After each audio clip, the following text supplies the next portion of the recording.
Hey, wrestling fans, welcome to another episode of 360 Wrestling Fanatic. I am your host, Lance Brock, and WWE Extreme Rules 2022 just wrapped up moments ago, and I am here to talk about tonight's premium live event. Right after, or the night after, I should say, we had 4 different shows. I guess you could say, because AEW considered Rampage and Battle of the Belts as separate shows. So, with those 2, and SmackDown, and Bound for Glory last night, there were 4 pro wrestling shows on. And had that live recap last night right here on 360 Wrestling Fanatic. And like I explained last night, I watched Bound for Glory and Battle of the Belts live, did the podcast, went to bed, and then I woke up sometime around 5:30. And then I watched SmackDown and Rampage before I went to work in the morning. And so, with that being said, before I get into the recap of tonight's Extreme Rules Premium Live event, I'm going to talk a little bit, not quite full recaps, but talk a little bit about last night's season premiere of Friday Night SmackDown and AEW Rampage. So let's get started right into a SmackDown real quick. We have women's tag team action, Sonya Deville and Xia Li taking on Shotzi Blackheart and Raquel Rodriguez. And Raquel gets the win for her team, pinning Sonya Deville. And then we have Karrion Kross in the ring, and behind him is Drew McIntyre with the strap. And 6-man tag team action. We have the New Day and Braun Strowman, the monster of all monsters, taking on the Bloodline, the Usos, and Sami Zayn. Pretty good match here. Xavier Woods pins Jimmy Uso. As, of course, once again, there was some friction, I guess you could say, between Jey Uso and the honorary Us, Sami Zayn. And in the WWE main event for the Intercontinental Championship, Gunther defeats Sheamus using the Shillelagh for the win. So overall, I thought it was a pretty good show of SmackDown. Pretty good go-home show for Extreme Rules. I'm going to say it was anything real spectacular for the season premiere. And AEW Rampage is next up. Trios action. Or tag team action, excuse me. I apologize for that. Roosh and Private Party taking on the Blackpool Combat Club, Jon Moxley. Alright, it is trios. I don't know what I'm talking about. We have Roosh and Private Party taking on the Blackpool Combat Club, Jon Moxley, Claudio Castagnoli, and Wheeler Yuta. Yuta gets the submission win for the BCC. And next up, the Varsity Blondes taking on Tony Nese and Josh Woods. Woods pins Garrison. And after the match, Smart Mark Sterling is in the ring, and he says he trademarked Varsity. Now his team, Tony Nese and Josh Woods, will be known as Varsity Athletes, and the Blondes will no longer be able to call themselves the Varsity Blondes, or they will be sued. The Jericho Appreciation Society is represented next by the female members, Anna Jay and Ty Mello, taking on the team of Madison Rain and Sky Blue. Anna Jay submits Sky Blue in this win to score a win for her and Ty Mello. And in the main event of the evening, the main event for the AEW Trios Championships, the Dark Order, represented by John Silver, Alex Reynolds, and Preston Vance, taking on the Death Triangle, Pac, and the Lucha Brothers. And as they mentioned, it was the 2-year anniversary of Mr. Brody Lee's last match. And we get some interference from Roosh and Jose. You come to the ring. Roosh hands Pac the ring bell hammer, and once again he uses it as they retain the Trios Championships. And like I talked about last night, Pac once again using the hammer against Trent Beretta to retain the championship again. That was SmackDown and Rampage. Real quick AEW note, we have a pretty big episode of Dynamite coming up this Wednesday. AEW debuts in Toronto, Ontario, Canada at the Coca-Cola Coliseum. And now on to tonight's premium live event, WWE Extreme Rules. And we kick things off with an old-fashioned Donnybrook match. And it is the Brawling Brutes defeating Imperium. And this one, of course, was a wild, crazy brawl, with the Brawling Brutes getting the win. And I was glad to see them pick up the win, but actually I was hoping last night on SmackDown that they would have put the IC title on Sheamus, especially after he had such a great match against Gunther at Clash at the Castle. I was hoping maybe they would let him get the title. And now on to our next match for the SmackDown Women's Championship, an Extreme Rules match.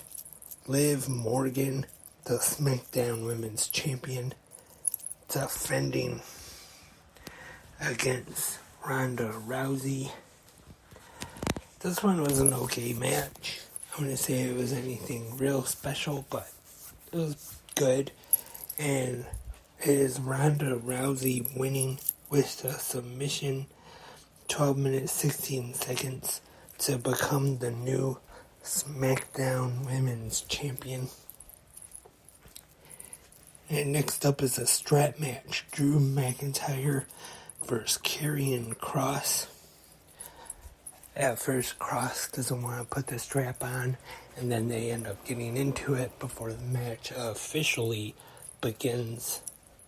And the finish of the match sees Scarlett Bordeaux spray what Michael Cole referred to as pepper spray into the eyes of Drew McIntyre, allowing Karrion Kross to pick up the win. And I just want to mention something real quick. I usually mention it at the top of the shows a lot of times, but I forgot the commentary team for tonight. I discussed it a little bit on the podcast yesterday, and the new commentary team for premium live events, Michael Cole and Corey Graves, which they've been together for quite a while recently on SmackDown with Pat McAfee being gone, but they've been together before, so that's nothing new. And last night on SmackDown was the new team of Michael Cole and Wade Barrett, which I thought so far they were pretty well together. We'll have to see in the future how that works out. And then Monday will be Kevin Patrick and Corey Graves, which Kevin Patrick does commentary on the main event, and he's definitely not bad at all, but we'll have to see how he is on the main show. And nothing against Kevin Patrick, but I was kind of surprised that with Jimmy Smith leaving, and it's going to be a two-man team now, they just didn't have Byron Saxton there as the lead play-by-play guy with Corey Graves, unless they just don't want him as the play-by-play guy. They always used him as like the third kind of like babyface guy, but he'll be doing backstage interviews. And then he was also on, I don't know if it's going to be a regular thing or not, but he was also on NXT this past Tuesday night. Okay, just wanted to get that little bit commentary talk in there. Now let's get back to tonight's Extreme Rules. And now we are at the Raw Women's Championship match. The ladder match. Bianca Belair taking on Bayley. This one, good match. Was it the best ladder match ever? Wouldn't say that, but it was still very good. And, of course, there was some interference from Damage Control in this one. But it was Bianca Belair climbing the ladder and grabbing the Raw Women's Championship to retain 16 minutes, 46 seconds. Still Raw Women's Champion Bianca Belair. And now it is time for the I Quit match. Edge versus Finn Balor. I enjoyed this match, and I wouldn't say I like the ladder match. Was it the best I Quit match I've ever seen? No, but I would still say it was a pretty good match. And then at the end, interference from Judgment Day, and Rey Mysterio makes his way to the ring, and then we see Dominic attack his father, leaving him laying on the floor at ringside. And then Rhea Ripley sneaks some handcuffs and handcuffs Edge to the top rope. And they all three members of, it was Balor, Damian Priest, and Dominic attacking Edge while he is handcuffed. And I guess Rhea Ripley helped out too. But then we see Beth Phoenix, the wife of Edge, make her way into the ring. Her and Rhea Ripley get into it. Beth Phoenix gets possession of the key, unlocks her husband from the top rope. But then Rhea Ripley lays out Beth Phoenix, and then the rest of Judgment Day hold Edge, and Rhea Ripley is going to give Phoenix a concerto as Edge is just watching on as he's being held, and then, of course, he quits to save his wife, but then Rhea Ripley does the concerto anyway, so the winner of the I Quit match, Finn Balor. Once again, pretty good match. The heels win in this one, but my question is, I don't think this is over yet. The way with the concerto to Beth Phoenix, this definitely does not look like it is over yet. And of course, there's still the Dominic and Rey Mysterio thing going on. So of course, I'm sure there is going to be at least one more match. I don't know if it's going to be at Crown Jewel or at the next Premium Live event. After that, maybe the Survivor Series. And it is now time for the main event, the Fight Pit match. Seth freaking Rollins. Now, you must think he's Rob Van Dam doing the thing with the thumbs when he says his name, Seth freaking Rollins, taking on Matt Riddle with Daniel I can't even say his name, Cormier. And I just want to say, not trying to be negative, because I usually try not to be, but I didn't really care for the main event too much. I think maybe it was because it was kind of like the whole MMA style like thing. I don't know, no ropes.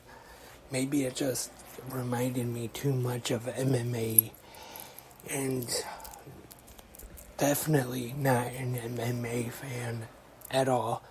And I tried watching it before, so people just say, oh, blah, blah, blah. You never watched it, so how you know?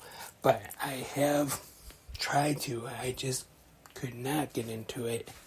Any of MMA, whether it's UFC, Bellator, just not my cup of coffee. Yeah, I like coffee better than tea, so that's why I say a cup of coffee. But it's not really my thing. It's just couldn't really get into this match. But it is Matt Riddle getting the win. And then after the match, we get the copyright thing at the bottom of the screen. Looks like it is the end. But then, of course, the lights go out.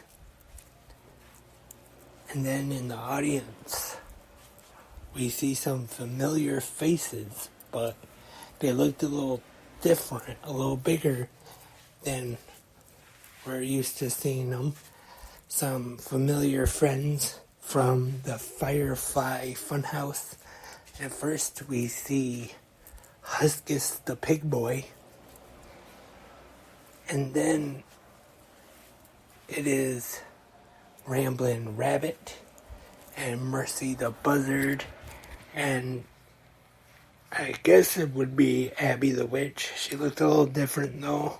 I thought maybe she did look a little different. Well, it was an actual person, Abby the Witch, instead of just a puppet, but or dummy, whatever you want to call it. But looked a little different. We see them in the crowd, and then we see a door at the. And also, one more thing, there was some kind of a mask on the announce desk, and while this was going on, Cole was checking to see if they were still on the air or not. Really selling it good. And then at the entrance we see a door, And then on the screen, we see the Firefly Funhouse. The theme song is playing. It's distorted. And then we see, first we see somebody in a new mask.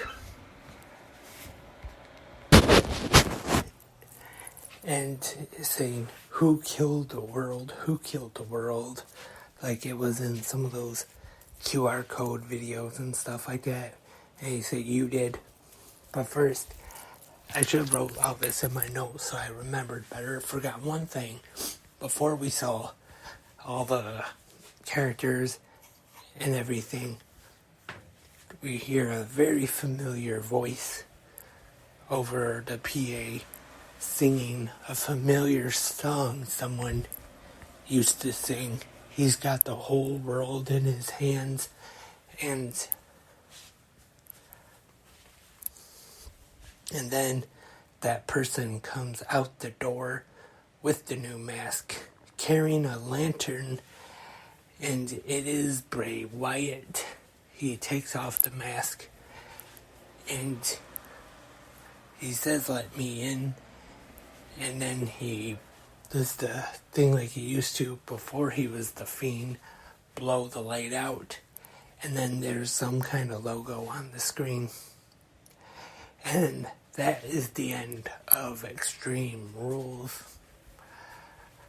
So overall, I thought it was a good show. I wouldn't say it was real great. Other than the main event, the Fight Pit match, I would say all the other matches were good. And the ending, I thought was great, with the return of Bray Wyatt. And we did see the Fiend in the crowd too. I forgot to mention that, but definitely interested in what we're going to see next from him. I think this is going to be a new character. Maybe it's a mesh in between kind of the old Bray with the Wyatt family, Luke Harper and Eric Rowan, and also a little bit of the Fiend in there.